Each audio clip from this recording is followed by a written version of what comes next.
चलिए, तो आज के ऑनलाइन लाइव क्लास में आप सबों का स्वागत है। जैसे कि आप लोग को मालूम ही है कि हमने पिछले क्लास में इतिहास के अध्याय 6 का कुछ भाग को, कुछ हिस्सा को पढ़ाए थे और शेष भाग आज पढ़ाएंगे। हमने पिछले क्लास में निर्गुण और सगुण परंपरा को हमने बताए थे। हमने बताए थे कि सगुण परंपरा उसको कहा गया है या उसको कहा जाता है जिसके अंतर्गत ईश्वर को स्वरूप मानकर उसकी आराधना की जाती है, और निर्गुण परंपरा उसको कहा जाता है जिसके अंतर्गत ईश्वर को निराकार मानकर, ईश्वर का कोई रूप वो नहीं बताते हैं, ईश्वर को निराकार मानकर उसकी आराधना की जाती है, उसको निर्गुण परंपरा कहा गया है। तो मैंने सगुण और निर्गुण परंपरा दोनों को अच्छी तरह से बताने का प्रयास किए थे पिछला क्लास में, और आज हम उसके आगे बढ़ेंगे। आगे है कबीर के उपदेश और गुरु नानक के उपदेश। तो मैं एक एक करके पढ़ाऊंगा। पहले कबीर के उपदेश पढ़ाता हूं। पहले इसको लिख लीजिए। आपने पॉइंट है आपका, वो होगा कबीर का उपदेश। मेरे भाई, मैं उपदेश का मतलब पहले बताता हूं। कोई भी महापुरुष जो हुए हैं, उन्होंने जो ज्ञान प्राप्त करने के बाद अपना जो विकार निकाला है, अपना जो सुझाव दिया है, वही उसका उपदेश कहलाता है। तो आज पढ़ेंगे हम लोग कबीर का उपदेश। इससे पहले बस 30 सेकेंड इसके जीवनी पर चर्चा कर दो। शायद आप लोग को मालूम होगा कि कबीर एक विधवा ब्राह्मणी के कोख से जन्म लिए थे, और जन्म लेने के कुछ ही समय बाद उन्होंने इसे त्याग दिए थे। त्यागने के बाद एक जुलाहा व्यवसाय के व्यक्ति ने उसे अपने घर ले आए थे और उसका लालन पालन किया, और जब बड़े हुए तो इन्होंने संत के संपर्क में आया, और फिर इन्होंने भी धार्मिक क्षेत्र पर सोचने लगा। वैसे रामानंद के ये शिष्य हैं जो सगुण परंपरा के थे, लेकिन इन्होंने एक अलग धार्मिक मार्ग बताया जो निर्गुण परंपरा कहलाता है। और इसका एक ही चीज कहना था कि ईश्वर की भक्ति के लिए मंदिर, मस्जिद, पूजा पाठ, तीर्थ यात्रा, सन्यासी बनना, बाबाजी बनना जरूरी नहीं है। बिना इसके भी ईश्वर की आराधना की जा सकती है, मोक्ष की प्राप्ति की जा सकती है। यही इसका सोच का एक बहुत बड़ा उपज था। तो आज इसके हम उपदेश पर चर्चा करेंगे, जिसमें बड़ी ही डिटेल से होगा। तो उपदेश शुरू करने से पहले 2 लाइन इसके संबंध में कुछ ऊपर में हम लिखेंगे और फिर इसका उपदेश शुरू करेंगे। लिखिए ऊपर वाला। कबीर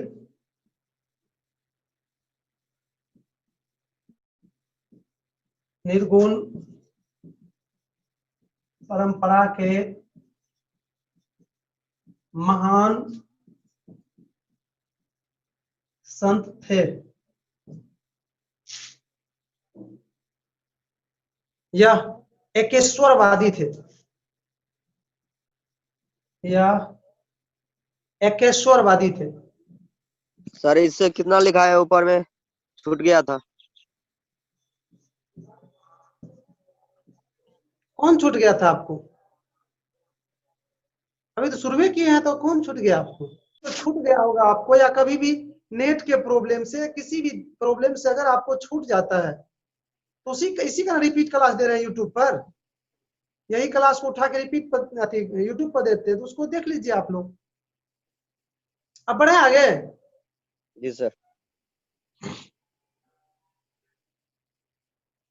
तो आपने देखे कि कबीर निर्गुण परंपरा के एक महान संत थे।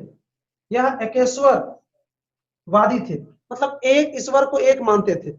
अभी हम लोग अलग अलग मानते हैं ना, हिंदू अलग, तो मुसलमान अलग, तो सिख अलग, तो हिंदू में भी राम भगवान अलग, तो कृष्ण भगवान अलग। ये नहीं, ये कहते थे कि एक ईश्वर है, जिसको लोग अलग अलग नामों से, अलग अलग जगहों पर, अलग अलग तरीकों से आराधना करते हैं। तो इसका जन्म लिख लीजिए आप लोग, ये ऊपर में ही लिख लीजिएगा तो थोड़ा सा बढ़िया रहेगा। इसका जन्म हुआ था 1440 ईस्वी में, वाराणसी में हुआ था।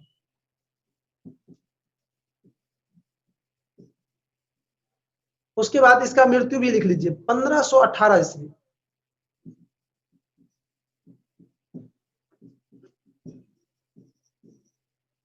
यही स्टाइल से लिखिएगा, बढ़िया स्टाइल है। अब इसका उपदेश शुरू कीजिए यहां से।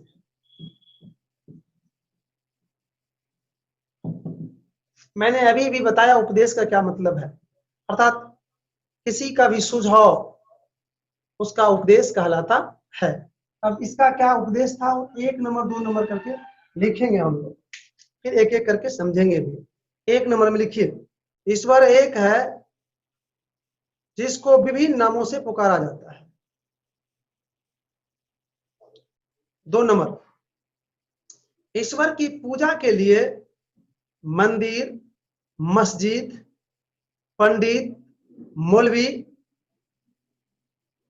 की आवश्यकता नहीं है। तीसरा, ईश्वर को पाने के लिए तीर्थ यात्रा, नमाज, नदी स्नान आदि करने की जरूरत नहीं है। चौथा, ईश्वर की भक्ति करने के लिए सन्यासी मार्ग अपनाना जरूरी नहीं है। अब नीचे में नोट में एगो चीज लिखी, पहले नोट।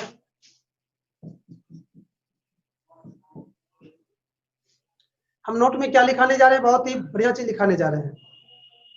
ये जो कबीर के जो उपदेश है ना, उसके उपदेशों के संग्रह को बीजक कहा जाता है। बीजक ऑब्जेक्टिव में बराबर पूछता है, कंपटीशन में भी, आपके बोर्ड एग्जाम में भी, इसलिए इसको लिख लीजिए। देखिए, कबीर के उपदेश को, उपदेश के लगा दीजिए, तो उपदेश के संग्रह को बीजक का, बीजक कहा जाता है। इस तरह से आपने कबीर के विषय में संक्षेप में परिचय के साथ साथ आपने इसके उपदेश को भी बहुत हद तक समझ गए होंगे। अगर अभी भी इसमें कोई डाउट है तो आप हमें पूछ सकते हैं। मतलब क्या होता है सर? जी एक बार फिर बोलिए। बीजक। मैंने अभी भी कहा कि कबीर के जो उपदेश है उसके समूह को बीजक कहते हैं। जी अगला। सर कबीर की मृत्यु कहाँ हुई थी? अपने भारत में ही हुआ है। चलिए तो हम लोग आगे बढ़ते हैं, शायद समझ गए इसको आप लोग। अब अगला पॉइंट होगा गुरु नानक का उपदेश।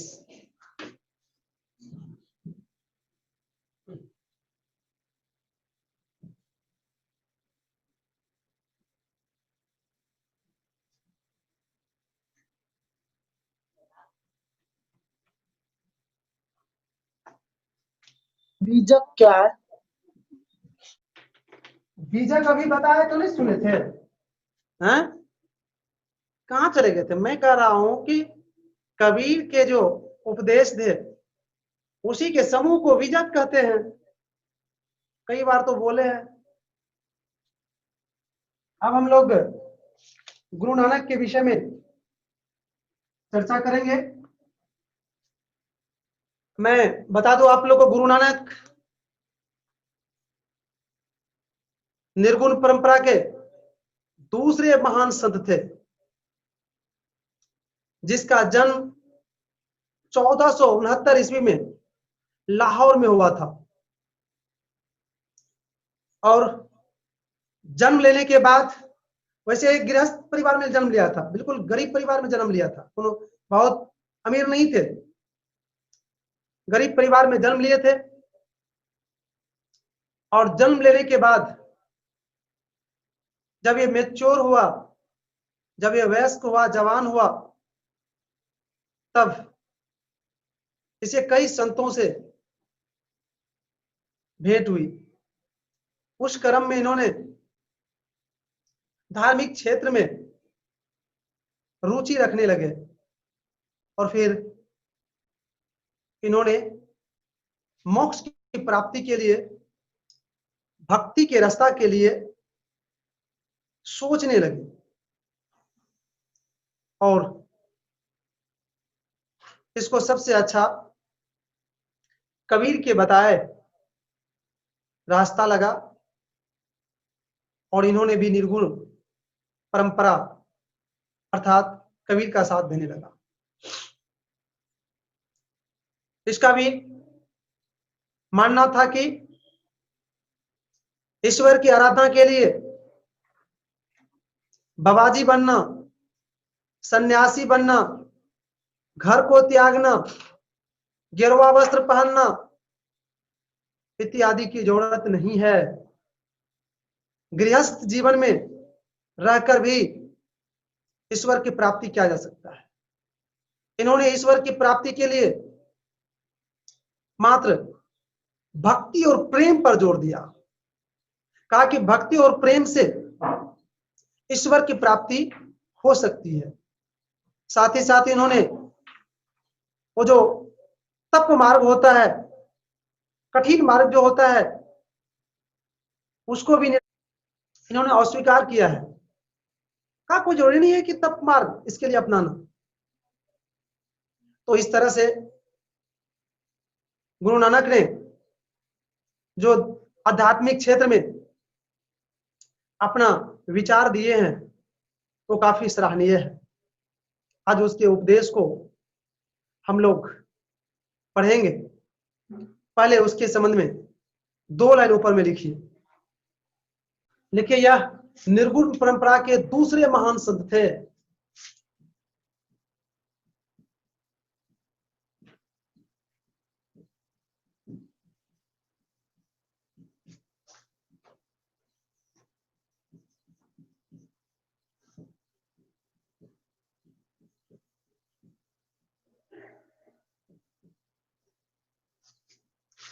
दूसरे महान संत थे। अब इसका जन्म लिख लीजिए उसी तरह से। थे जन्म देके डैश दीजिए। मैंने अभी भी बताया था, जन्म देके डैश दीजिए। मैंने अभी भी बताया था 1469 ईस्वी में लाहौर में हुआ था और मृत्यु हुआ था 22 सितंबर 1539 में।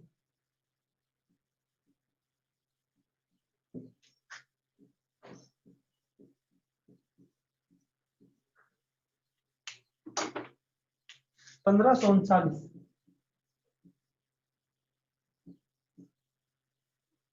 उपदेश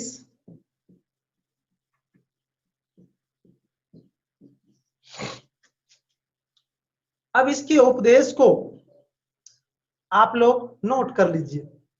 ईश्वर सर्वव्यापी है। दूसरा में लिखिए ईश्वर निराकार है।